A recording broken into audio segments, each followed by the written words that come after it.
নমস্কার সবাইকে, নয়নিকাস লাইফস্টাইলে তোমাদের আরও একবার ওয়েলকাম। আর তোমরা নিশ্চয়ই জানো যে আজকের ভিডিওটা কি টপিকের উপর হতে চলেছে।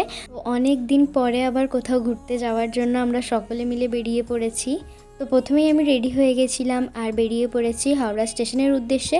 আমাদের প্রথমে ট্রেন ছিল 8:30টার সময়, সেই হিসাবেই আমরা বাড়ি থেকে বেরিয়েছিলাম 4টে নাগাদ। তারপর তো আমরা স্টেশনের মধ্যে পৌঁছেই গেছিলাম, একটু বসেছিলাম, বসে আর কতক্ষণই বা থাকবো, তাই বাবাকে বললাম চলো একটু ঘুরে দেখি চারদিকটা। বলে আমরা বেরিয়ে পড়েছি, আমি আর বাবা মিলেই চারদিকটা রাউন্ড মারার জন্য। তো সব কিছু দেখলাম, দেখার পরে অনেকক্ষণ প্রায় ঘুরলাম, ঘোরার পরে এসে দেখছি ট্রেন আবার ক্যান্সেল হয়ে গেছে। সেই ট্রেনটা আসবে 11:30টার সময়। ওই যে লাস্ট যেটা লেখা আছে না বিভূতি এক্সপ্রেস, ওইটাই ছিল ট্রেনটা। তো ওটা বড্ড লেট করছিল, বসে বসে তো আমাদের হালাত টাইট হয়ে যাচ্ছিল। আমরা ভেবেছিলাম আমরা যে ডিনারটা করব সেটা ট্রেনে উঠেই করব, কিন্তু ট্রেন এত লেট ছিল ওর জন্য আমরা স্টেশনে বসেই ডিনার করে নিয়েছি আমাদের।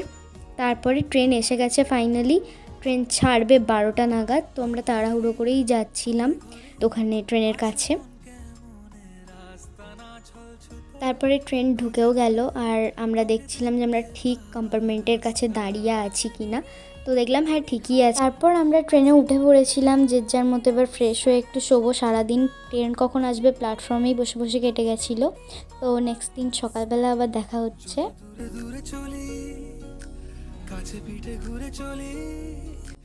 তারপরে সকালবেলা ঘুম থেকে উঠলাম আমি তখন 6:30-7টা নাগাদ। তারপরে উঠে একটু ফ্রেশ হয়ে এসে এখানে কি করব না করব আমি ভাবছিলাম। সারা দিনটার আমাদের ট্রেনটা এত লেট ছিল, আমাদের 9:30টায় প্রায় নেমে যাওয়ার কথা ছিল, কিন্তু আমরা নেমেছি অনেক লেটে, তোমরা দেখতেই পাবে ভিডিওটা।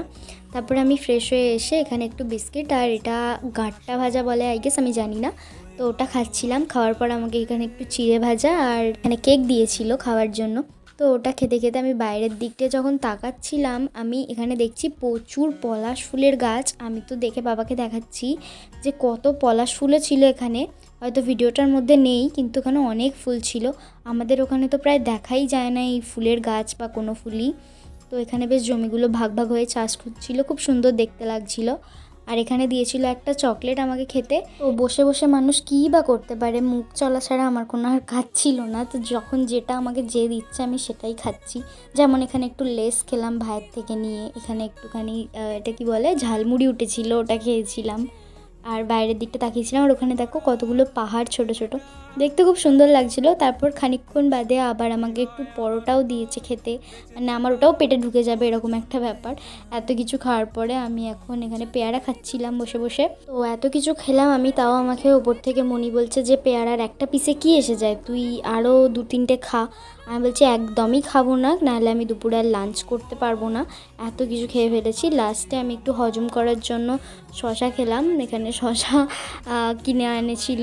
তো এটা খাওয়ার পরে আমরা মানে মশাই, আমি, বাবা, মামা সবাই মিলে আমরা আলোচনা করছি যে কোথায় সকাল 9টার সময় আমাদের নেমে পড়ার কথা ছিল, আর তখন বাজে প্রায় 12টা বাজতে যাচ্ছিল এই ফুটেজটা যখন নেওয়া। তারপর একটু আমি ওই বাদাম, সবুজ কড়াই এগুলো খেয়ে নিচ্ছিলাম। আর আমি তখন ঠিকই করে নিয়েছি আর কিছু খাবো না।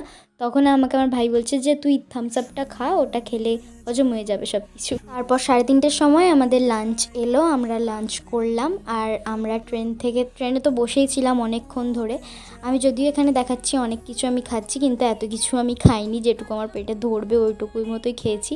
তো 6টা নাগাদ আমরা এখানে বারাণসী স্টেশনে নেমে পড়েছি। আমাদের ট্রেন ফাইনালি এসে পৌঁছে দিল আমাদের এখানে। অনেকক্ষণ পর মানে বাইরের প্রকৃতিটা দেখতে পেয়ে না খুবই সুন্দর লাগছে, আর এখানের অ্যাম্বিয়েন্সটা তো খুবই ভালো।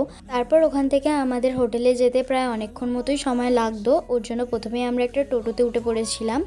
আর এখানে চারিদিকটার আমি একটু ভিডিও নিচ্ছিলাম, এখানে এত মানুষজন, আর তো ওটাই আমি দেখাচ্ছিলাম। মোটামুটি এখান থেকে অনেকটা দূর যাওয়ার পরে আমাদের একটা রিক্সাও নিতে হয়েছিল, মানে মেন মার্কেট যেখানে সেখান থেকে। তো সেখান থেকে আমরা রিক্সা নিয়ে চলে যাচ্ছিলাম, আর কোন দিকে যেতে হবে না যাবে মানে আমরা তো কিছুই জানি না। আর এখানে এত গলি আর এত মানুষ, মানে কোথায় কি রাস্তা না রাস্তা তুমি যদি ম্যাপ না দেখো তার তুমি কিছুই বুঝতে পারবে না।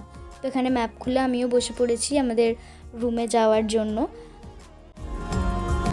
আমাদেরই কুড়ে ঘরে আছে মন কেমনে রাস্তা না ছলছুতো খুঁজে মরে। প্রায় তখন 9টা বাজে যখন আমরা রুমে এসে ফ্রেশ হয়ে একটু বসে আছি।